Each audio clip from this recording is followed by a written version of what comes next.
Hello everyone, welcome back to our channel Billion Education where we aim to reach and teach billion population. So guys, स्वागत है आपका।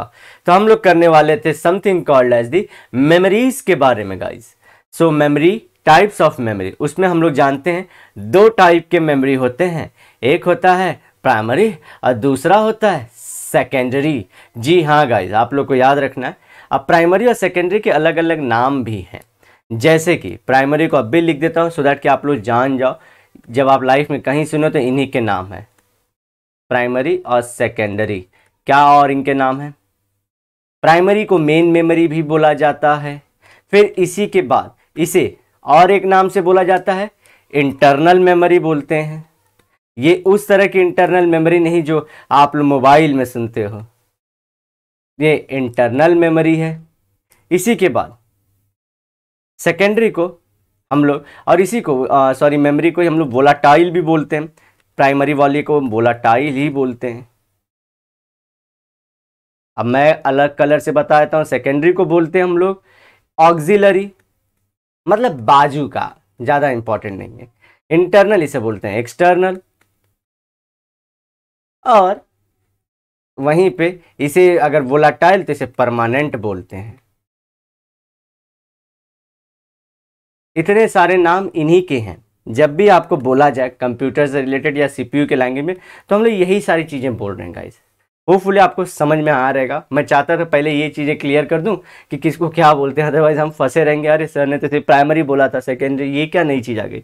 Make sure आप primary और secondary समझ जाओ। अब प्राइमरी में गाइज हम लोग आज एंटर कर जाएंगे। Primary memory is internal memory, ठीक है, of the computer. It is also known as the main memory. Main memory, internal memory, primary memory, और एक मैंने और एक नाम दिया है नॉन स्टैटिक भी बोलेंगे या तो वोलाटाइल। वोलाटाइल क्या होता है गाइस? देखिए बताता हूँ वोलाटाइल का।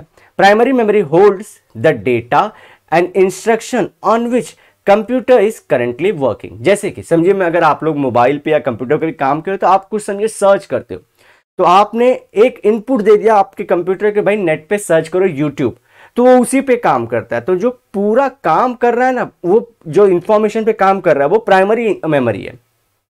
होपफुली आप समझ पा रहे हो। अगेन मैं बोलता हूँ फेसबुक खोलो, तो जो फेसबुक खोलने का इंस्ट्रक्शन मैंने दिया और वो जो डेटा यूज कर रहा है उसी के लिए, आपके लैपटॉप का जो डेटा यूज कर रहा है वो हो गया प्राइमरी मेमोरी। अब इसे दो पार्ट में बांटेंगे guys, RAM and Rome.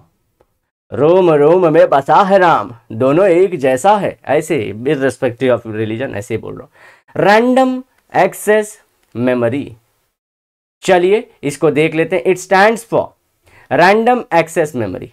Full form है रैम का। जब आप बोलते हो 4 GB रैम का है, 8 GB रैम का लैपटॉप है मेरा, RAM is known as read और राइट मेमोरी।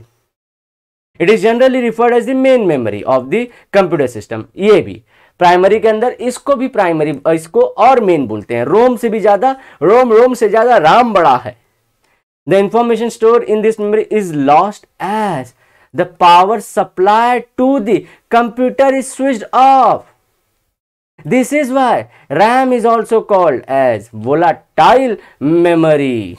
ध्यान रखिए, वोलाटाइल मेमोरी रैम को भी बोला जाता है। चलिए अब मैं समझाता हूं आपको कैसे। गाइज आप लोग को ये नहीं ध्यान रखना है कि जैसे कि कंप्यूटर बंद कर दें तो वो या कोई सिस्टम बंद कर दें तो उसके बाद वो बोलते हैं ना कि बंद हो जाता है। नहीं, ऐसा नहीं। जनरली आप लोग देखोगे, एक सेकेंड, समझिए ये आपकी लैपटॉप है, पर्सनल पीसी है, इसमें आपके ये कीबोर्ड के बटन हैं और ये आपका सुंदर सा स्क्रीन बड़ा कर देते हैं। चलिए इसमें आप ढिंचाक सा यूट्यूब सर्च कर रहे हैं, ठीक है, आपने क्या कर दिया, स्लीप कर दिया। अब जब आपने स्लीप किया तो करंटली जो डेटा पे वो काम कर रहा था, समझिए यूट्यूब सर्च करने का, वो रोक देगा। बस कंप्यूटर एज स्टिल रहेगा, कुछ इंस्ट्रक्शन उसको नहीं मालूम, खत्म। इसलिए रैम बोला इसको।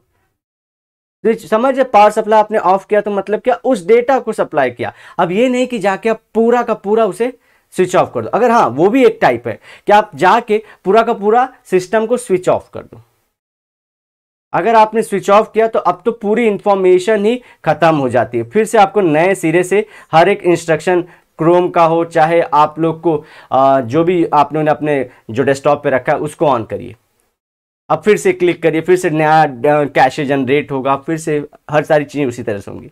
होपफुली आप समझ रहे हो। एक हुआ स्लीप मोड वाला, जहां पे जो फंक्शन थे सब वहीं पे रुक गए। एक हुआ स्विच ऑफ कर दिया पावर आपने, पूरा नया फिर से शुरू करो उस हर चीज को, फिर से नया यूट्यूब का आप लोगो दबाओ, फिर से क्रोम का बटन दबाओ। ये बोलने की कोशिश कर रहा है गाइस। जनरली आप कहीं भी देखोगे इन पॉइंट्स को सिर्फ ऐसे ही बता दिया गया है। मैं एग्जांपल्स के थ्रू आप लोगों को समझाता हूं कि आप समझ पाओ कि रियल लाइफ में आप रिलेट कैसे करते हो इन सारी चीजों को। यही मेरा काम है बस। तो इसलिए इसको बोलते गाइस, देखिए मैंने जैसे स्विच ऑफ किया, स्विच ऑफ का पॉइंट यहां था, स्विच ऑफ किया, डेटा गायब हो गया ना, पूरा डेटा गायब हुआ ना, इसलिए बोलते हैं वोलाटाइल है, ये उड़ जाता है। वोलाटाइल मतलब क्या, जो चीज उड़ जाती है। समझिए आप लोग पानी रखे होंगे यार, अल्कोहल रखिए, अल्कोहल सबसे अच्छा, ये प्लेट में अल्कोहल रख दीजिए ऐसे, मैंने इस पे अल्कोहल ऐसे गिरा दिया। अब आप थोड़े घंटे बाद आइए, ये पूरा का पूरा जो अल्कोहल है ये गायब हो जाएगा गाइस। ये अल्कोहल क्या हो जाएगा, गायब हो जाएगा, आपको कुछ नहीं मिलेगा यहाँ पे। समझ रहे हैं? इसे वोलाटाइल बोलते हैं। लिक्विड कौन सा है, वोलाटाइल। ये डेटा जैसे मैंने स्विच ऑफ किया वोलाटाइल हो गया, खत्म हो गया। अब मुझे नए सिरे से, ये रैम होता है बस। अब रैम के गाइस टाइप होते हैं, बताता हूं क्योंकि आप लोग को जरूरी है इतना जानना। एस रैम और डी रैम, यूट्यूबर्स के बीच में ये बहुत फेमस है। कौन सा चीज, एस रैम। एस रैम क्या है गाइस, डेडिकेटेड ये मेमोरी है जो आपके प्रोग्राम को डेडिकेटेड काम कर, जैसे आपको स्पीड अप करना है ना कंप्यूटर के सिस्टम, कोई ऐप आपको, कोई गेमिंग कर रहा है आपको स्पीड अप करना है, एस रैम एडिशनल खरीदते हैं सब लोग, ठीक है। ये आप लोग को स्टैटिक रैम इसको बोलेंगे, स्टैटिक, और इसको बोलेंगे डायनामिक रैम। अब हमारे जो पीसी में होता है ना गाइस, जो मैं पीसी यूज कर रहा हूं उसमें जनरली दे के रखते हैं ये लोग, यही डी रैम ही दे के रखे रहते हैं। सिंपल, इजी, मजा आया कि नहीं आया?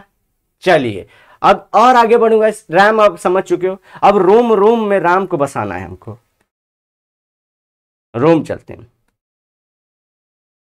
Read only memory, it stands for read only memory, full form random access memory.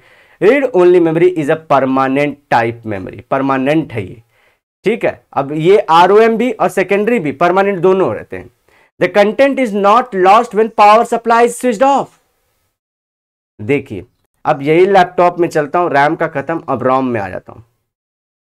अब ये मैंने स्विच ऑफ किया तो, लेकिन क्या होता है गाइस, रोम जो होता है ना, ध्यान रखिए, रोम जो डेटा जो कंप्यूटर बनाने वाले, और समझिए मेरा एचपी का लैपटॉप है, नो प्रमोशन, एचपी या किसी का मैक है, तो ये लोग रोम डाल के रखते हैं आप लोग के लैपटॉप में, ऑलरेडी कंप्यूटर सिस्टम में रोम डाल के रखे रहते हैं।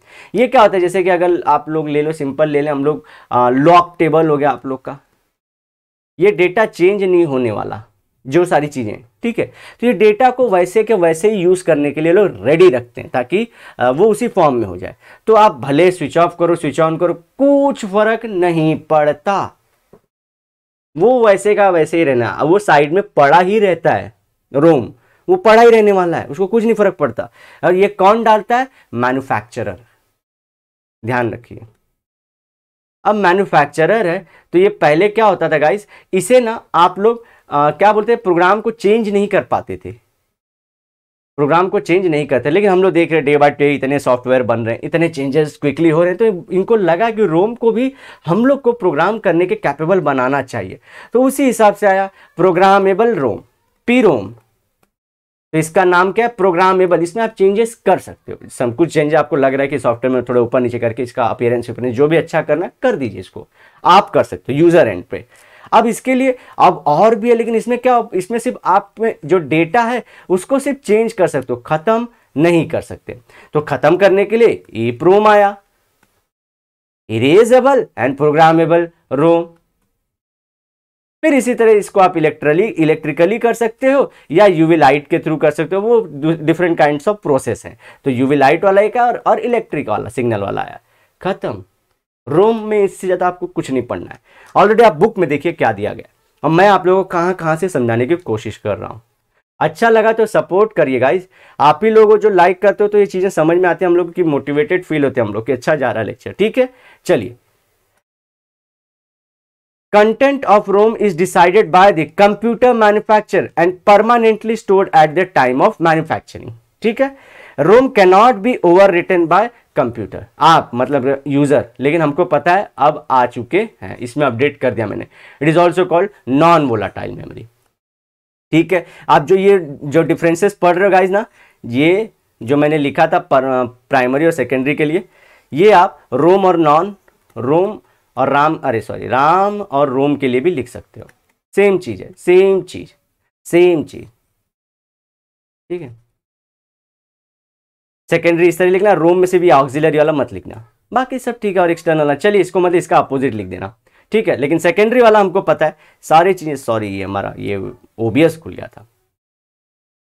It is an external memory, जैसा मैंने लिखा था, of the computer. It is used to store the huge amount of different programs and information. आप जब हार्ड डिस्क बोलते हो ना गाइस, देखिए पेन ड्राइव जब बोलते हो आप, हार्ड डिस्क बोलते हो, मैग्नेटिक टेप बोलते हो, डीवीडी बोलते हो, जो ऑप्टिकल डिस्क होते हैं, जो रीडिंग उनकी ऑप्टिकली होती है, तो ये सब सारी चीजें जो रहती हैं ये, या फ्लैश मेमोरी, ये सेकेंडरी, रियल कंप्यूटर में ये सब सेकेंडरी मेमोरी कहाई जाती है गाइस। होपफुली आप सारी चीज़ों को समझ पा रहे होंगे। अब इसके बाद का जो सारी चीज़ें गाइस कि आउटपुट यूनिट, ये भी खत्म कर देता हूं मैं, सो दैट कि अपना हमने इनपुट यूनिट किया था, फिर मेन यूनिट कर रहे हैं हम लोग, अब उसके बाद output unit last. This is the third and final component of a computer display, computer system is the output unit. जैसे कि मैं समझे कीबोर्ड से टाइप किया कुछ, यहाँ पे ABCD, ये डिस्प्ले है, और डिस्प्ले इसने इंफॉर्मेशन दिया, इसके सीपीयू में सब काम हुए, सीपीयू में काम होने के बाद उसने मुझे डेटा पे समझे ABC टाइप किया था, ABC मुझे दिखा भी दिया, तो ये जो दिखाना हुआ ना गाइस, इसी को आउटपुट बोलते हैं।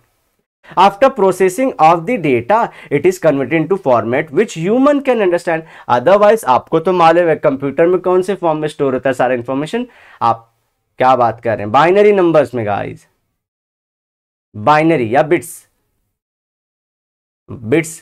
एक्चुअली यूनिट्स हैं, बाइनरी नंबर में वो लोग स्टोर किए जाते हैं। What is binary number? 0 1। पूरा वर्ल्ड गाइस इसी के अराउंड घूमने वाला है। चाइना बाइनरी पूरे इन्वेंशन पे पूरा जी जान लगा चुका है। आप कभी पढ़िए बाइनरी इन्वेंशन के बारे में, सब में। After conversion the output unit displays this data to user. मैंने टाइप किया ABC, मुझे ABC दिखा दिया।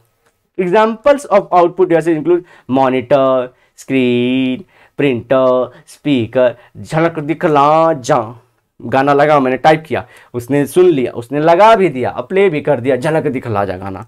ठीक है, दस output units basically reproduce the data formatted by the computers for users benefit. तो अब इसके बाद गाइज ये बहुत इंपॉर्टेंट चीज, अगर आप चैप्टर के अंदर नहीं गए हुए प्लीज एक बार जाइए, ये आपका फर्स्ट चैप्टर हद से ज्यादा इंपॉर्टेंट है।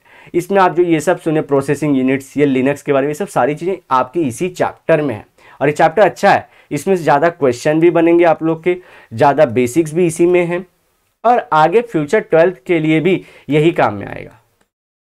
ठीक है, और जो जनरल कोर्सेज बोलते हैं, ITI काइंड ऑफ कोर्सेज बोलते हैं ना, ITI क्या होता है, ये गवर्नमेंट की टेक्निकल साइड बाय साइड बोलते हैं ना, और अगर जिसने करना है कि अगर कुछ लाइफ में और पैरेलल करना चाहते हैं, ये कोर्सेज रहते हैं, उसमें यही सब बताते हैं गाइस। ठीक है, होपफुली आपको ये सारी चीज़ें समझ में आ गई होंगी जितने तरीके से मैंने बताया। अच्छा लगा तो शेयर करना अपने दोस्तों में से, और कमेंट आप खुद भी करना, एंड तक देखने की कोशिश करिए। मिलते हैं नेक्स्ट लेक्चर में, till then bye bye, have a great and nice day, sayonara, लेकिन वादे के साथ जरूर मिलूंगा दोबारा।